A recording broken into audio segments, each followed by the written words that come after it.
CM DCM ರಾಜೀನಾಮೆಗೆ BJP ಒತ್ತಾಯ ವಿಚಾರಕ್ಕೆ ಸಂಬಂಧಪಟ್ಟಂತೆ ಬೆಂಗಳೂರಿನಲ್ಲಿ ಮಾಜಿ ಸಂಸದ ಡಿಕೆ ಸುರೇಶ್ ಹೇಳಿಕೆ ಕೊಟ್ಟಿದ್ದಾರೆ.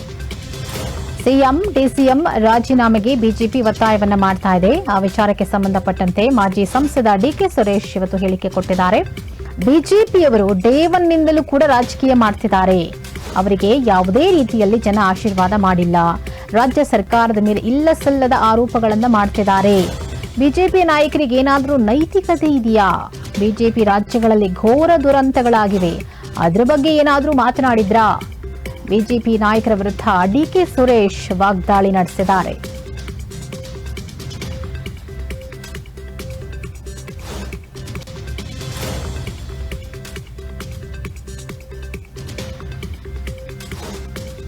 ಸಿಎಂ ಡಿಸಿಎಂ ರಾಜೀನಾಮೆಗೆ ಬಿಜೆಪಿ ಒತ್ತಾಯ ಮಾಡುತ್ತಿರುವ ವಿಚಾರಕ್ಕೆ ಸಂಬಂಧಪಟ್ಟಂತೆ ಬೆಂಗಳೂರಿನಲ್ಲಿ ಮಾಜಿ ಸಂಸದ ಡಿಕೆ ಸುರೇಶ್ ಹೇಳಿಕೆ ಕೊಟ್ಟಿದ್ದಾರೆ. ಬಿಜೆಪಿಯವರು ಡೇ ಒನ್ ನಿಂದಲೂ ಕೂಡ ರಾಜಕೀಯ ಮಾಡ್ತಿದ್ದಾರೆ. ಅವರಿಗೆ ಯಾವುದೇ ರೀತಿಯಲ್ಲಿ ಜನ ಆಶೀರ್ವಾದ ಮಾಡಿಲ್ಲ. ರಾಜ್ಯ ಸರ್ಕಾರದ ಮೇಲೆ ಇಲ್ಲಸಲ್ಲದ ಆರೋಪಗಳನ್ನು ಮಾಡ್ತಿದ್ದಾರೆ. ಬಿಜೆಪಿ ನಾಯಕರಿಗೆ ಏನಾದರೂ ನೈತಿಕತೆ ಇದೆಯಾ? ಬಿಜೆಪಿ ರಾಜ್ಯಗಳಲ್ಲಿ ಘೋರ ದುರಂತಗಳಾಗಿವೆ. ಅದರ ಬಗ್ಗೆ ಏನಾದರೂ ಮಾತನಾಡಿದ್ರಾ? ಬಿಜೆಪಿ ನಾಯಕರ ವಿರುದ್ಧ ಡಿಕೆ ಸುರೇಶ್ ನಡೆಸಿರುವಂತಹ ವಾಗ್ದಾಳಿ ಇದು.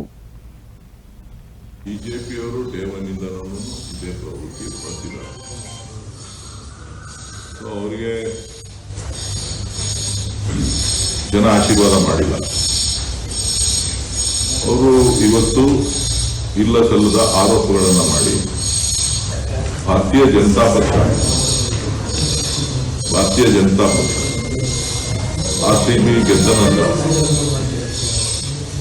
ಆರ್ಸಿಬಿ ಗೆದ್ದಂತ ಭಾರತೀಯ ಜನತಾ ಪಕ್ಷ ಇರುವುದು ಜನತಾದಳ ಅವರ ನಾಯಕರುಗಳು ಮೆರವಣಿಗೆಗೆ ಅವಕಾಶ ಕೊಡಬೇಕು. ನೀವು ಕೊಡ್ತಾ ಇಲ್ಲ, ಕ್ರೀಡಾಭಿಮಾನಿಗಳಿಗೆ ಅವಮಾನ ಮಾಡ್ತಾ ಇದ್ದೀರಿ, ನಿಮ್ಮ ಕೈಯಲ್ಲಿ ನಡೆಸಕ್ಕಾಗಲ್ವಾ? ಈ ರೀತಿಯ ಟ್ವೀಟ್ಗಳನ್ನು ಮಾಡಿರ್ತಕ್ಕಂಥದ್ದು ನಿಮ್ಮ ದಾಖಲೆಗಳಲ್ಲಿದೆ. ಸೊ ಇವತ್ತು ವರ್ಷ ಬದಲಾಗಿದೆ. ಈ ವರ್ಷ ಬದಲಾಗಿರುವಂಥದ್ದು ಇದೇನು ಹೊಸತೇನಲ್ಲ.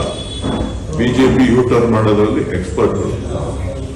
ಬಿಜೆಪಿ ನಾಯಕರುಗಳಿಗೆ ಅವರ ನೈತಿಕತೆ ಇದ್ರೆ ಮೊದಲು ಈ ದೇಶದಲ್ಲಿ ಬಿಜೆಪಿ ಆಡಳಿತ ನಡೆಸ್ತಾ ಇರ್ತಕ್ಕಂಥ ರಾಜ್ಯಗಳಲ್ಲಿ ನಡೆದಂತಹ ಘೋರ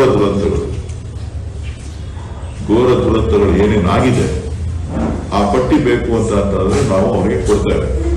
ಆಯಾ ರಾಜ್ಯಗಳ ಮುಖ್ಯಮಂತ್ರಿಗಳು ಮತ್ತು ಈ ದೇಶಕ್ಕೆ ಸಂಬಂಧಪಟ್ಟಂತ ಆದ ಇತಿಹಾಸ ಏನಿದೆ ಅದೆಲ್ಲವನ್ನು ಕೂಡ ಗಮನಕ್ಕೆ ತಗೊಂಡು ನೈತಿಕ ಹೊಣೆ ಹೊತ್ತು ಮೊದಲು ಅವರ ನಾಯಕರುಗಳನ್ನ ರಾಜೀನಾಮೆ ಕೊಡೋದಕ್ಕೆ ಹೇಳಿ.